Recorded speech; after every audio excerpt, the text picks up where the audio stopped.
Welcome to my channel. I'm Dr. Romano. In today's video, we're going to be discussing what you could do to make a lot of money without actually having any money at all. There are certain careers that you don't even have to go to school for and become a doctor to make a lot of money. For example, a commercial real estate broker selling a $20 million building, that's a huge commission. However, there's a lot more money to be made in the industry that I'm going to tell you about.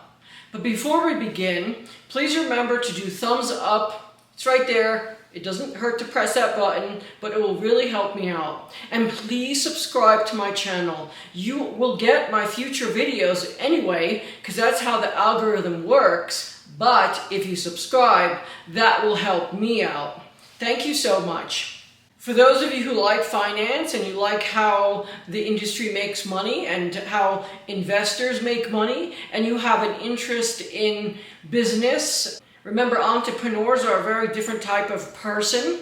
You have the employee and then you have the entrepreneur. An entrepreneur will do their own thing. They'll come up with their own ideas, and they think differently than the typical person. Whereas someone who's happy being an employee, that person's following and facilitating what the company wants. So you have two different areas. In this video, I want to share with you an important industry that you could really make a lot of money without actually knowing anything at all.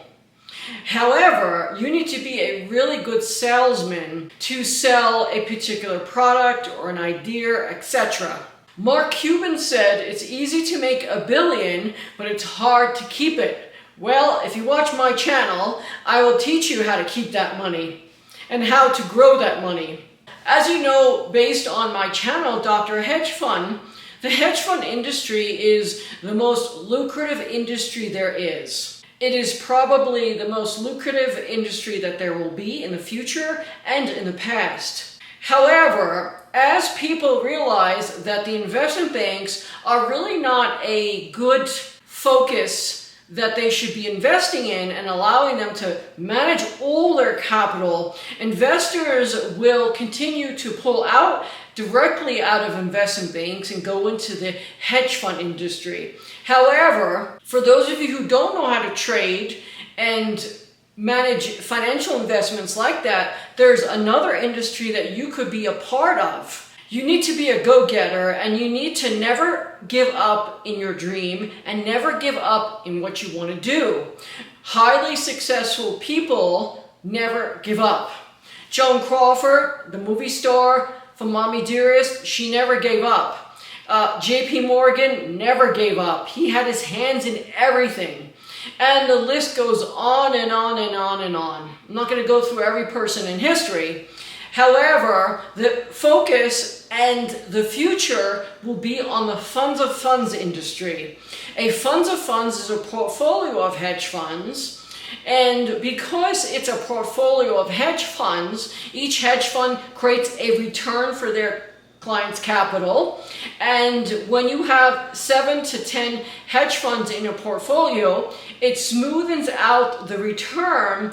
You don't get such a high risk. You reduce your risk enormously. You have to say to yourself, well, if you know that this is going to be the future of investing, because not everyone is a doctor of hedge fund selection like myself.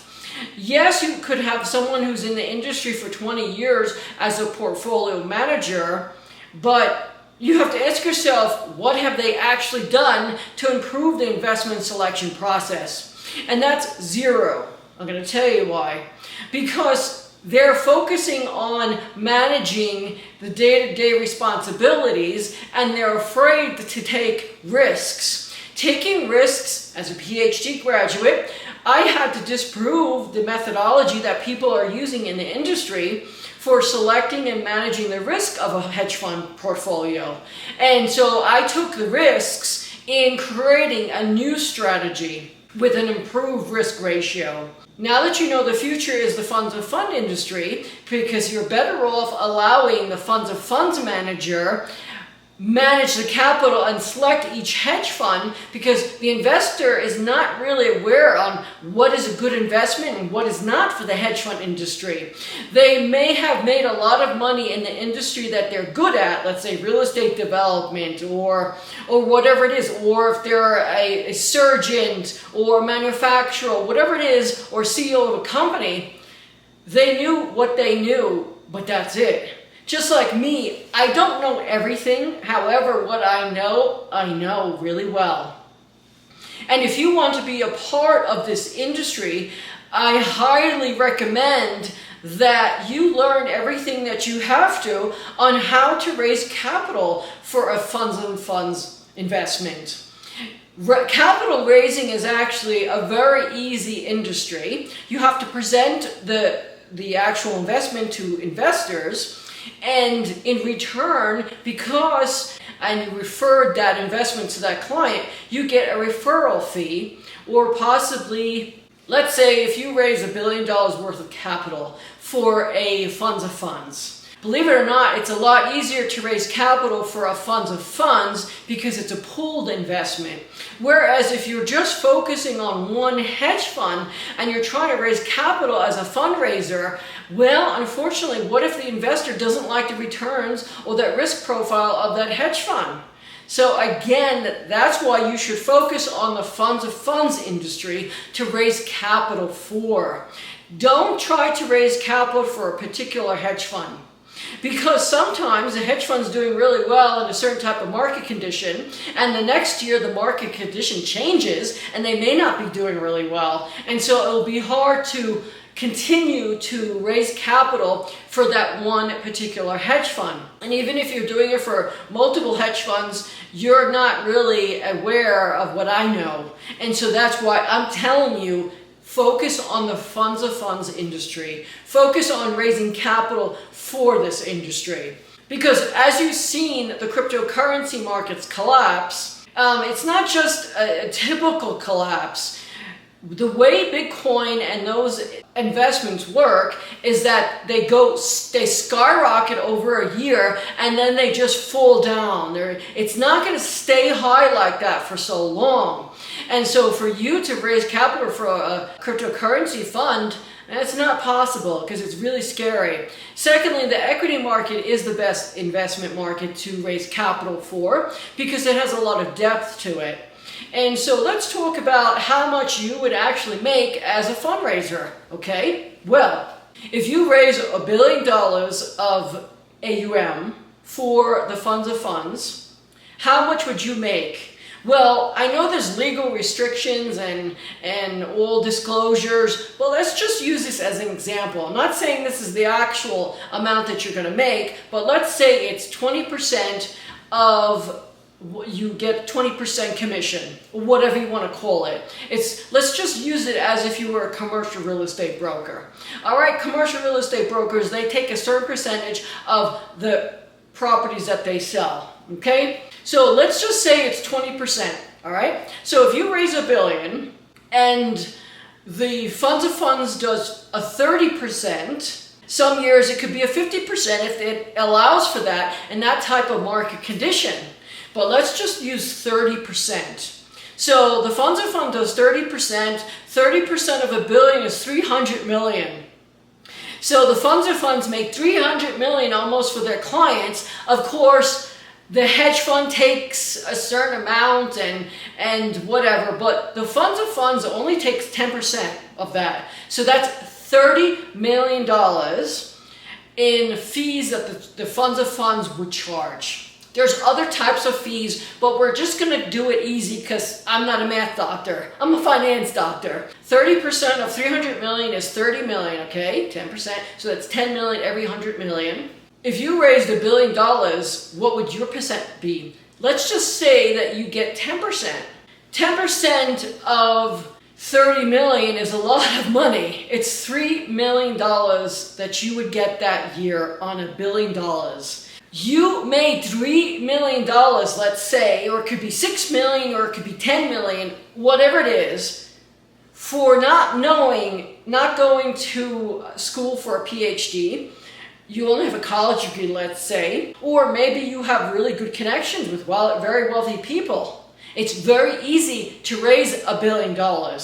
Sam Bankman-Fried, he was able to do it in 2 years, raise $10 to $20 billion.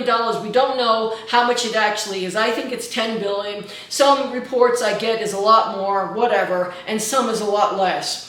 But for someone to raise $10 billion in 2 years, that's a lot of money. And it's not that Sam Bankman was from a wealthy family or he went to Harvard where all the wealthy people go to school. So when you go to Harvard, your classmates, their parents are the CEOs of major corporations or they own big companies or whatever the situation is.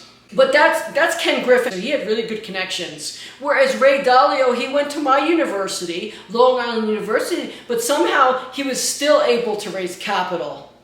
And that's why he has $130 or $160 billion in AUM today, whatever that number is. And so if you have a focus, you will do it. You have to have a strong mind and a strong will. If you're the type of person that likes to make introductions, I hardly recommend you become a capital raiser because there's a lot of money in it. And as I mentioned, it could be $1 million a year or it could be $10 million a year. That's still a lot of money for putting out no capital. It doesn't cost you anything. So to make $1 million a year minimum, well, think about how much money you need to put up for a business idea. Real estate only creates 5, 6, 7% if you're lucky. And you have to pay taxes, you have the risk of not making anything at all, etc. And having the risk of losing the investment. So again, you need money to make money. However, in capital raising, you don't. You simply need to take the documents of that funds of funds and present it to people that can afford that type of investment.